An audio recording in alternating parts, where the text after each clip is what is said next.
Jeremiah Smith, Ohio State commit, Chaminade, 5-star receiver who was at the game, he had said prior to the Georgia Tech game, he appreciated Miami's offense, vertical passing attack. Unfortunately, it was by and large an off day for the offense on Saturday night. How are things going with Jeremiah's recruitment? Because he's obviously not shut things down where he's taken other visits. Where do you think Miami stands there?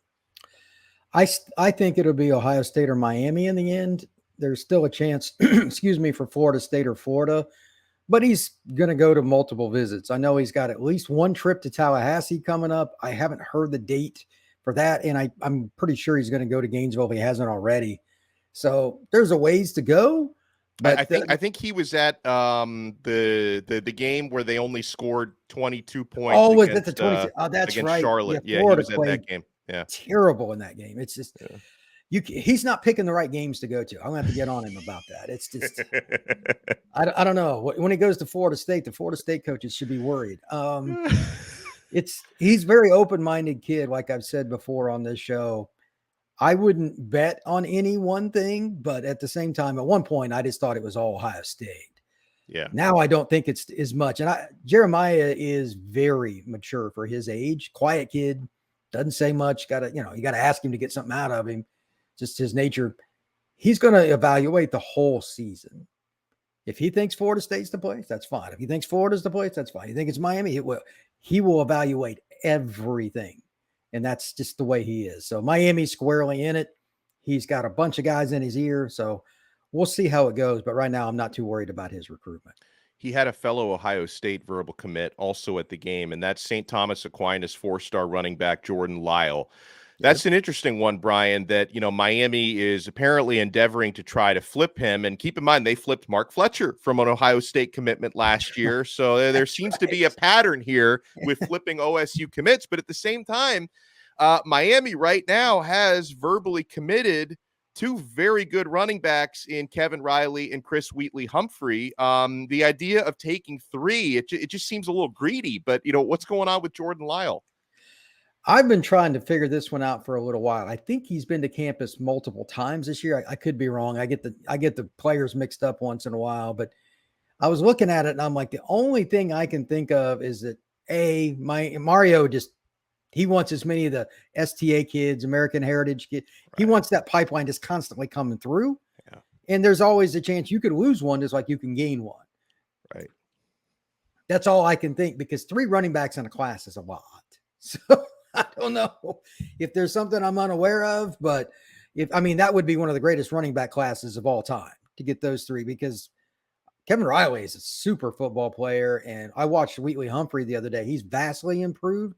He was already one of the fastest players in the country, but he's added more size and strength, and he takes on contact better. And I love Jordan. He's a great football player, but why would you need 3? Mario may look at things a little differently than me, though. Yeah, absolutely.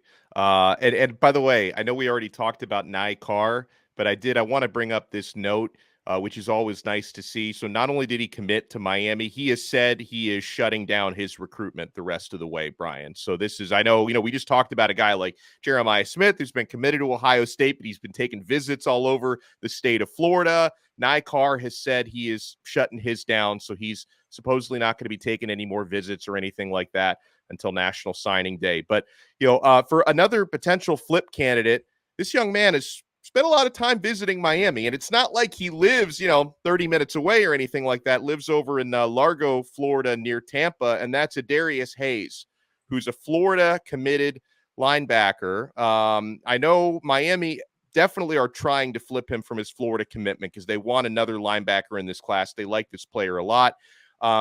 As a Florida commit, he's saying all the right things. He keeps saying, I'm 100% locked in. I'm just taking visits. But at the same time, he is taking visits to Miami. So sometimes actions speak louder than words. What do you think is going on there?